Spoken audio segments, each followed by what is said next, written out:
Ghost শব্দটি শুনলে গাটা ছমছম করে ওঠে।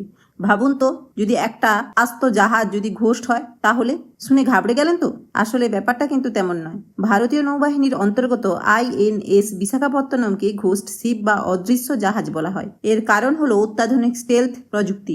INS বিশাখাপত্তনম এমনভাবে ডিজাইন করা যা রাডার তরঙ্গকে প্রতিফলিত না করে অন্যদিকে ঘুরিয়ে দেয়, ফলে এটি শত্রুর চোখে সহজে ধরা পড়ে না।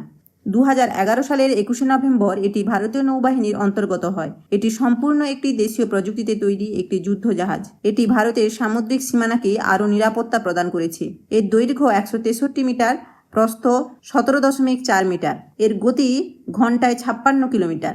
INS বিশাখাপত্তনমে ব্রাহ্মোস এবং বরাক 8 মিসাইল সিস্টেম রয়েছে। INS বিশাখাপত্তনম চলার সময় খুব কম শব্দ ও তাপ উৎপন্ন হয়, যার ফলে জলের উপরিভাগ বা নিচ থেকে একে শনাক্ত করা সম্ভব নয়, ফলে শত্রুর চোখে সহজেই ধুলো দিতে সম্ভব। এছাড়াও INS বিশাখাপত্তনমে সাবমেরিন ধ্বংস করার ক্ষমতাও রয়েছে। দুটি মাল্টি রোল হেলিকপ্টার রাখার সুবিধাও রয়েছে। এমনই আপডেট পেতে ভিডিওটিকে লাইক করুন এবং চ্যানেলটিকে সাবস্ক্রাইব করুন।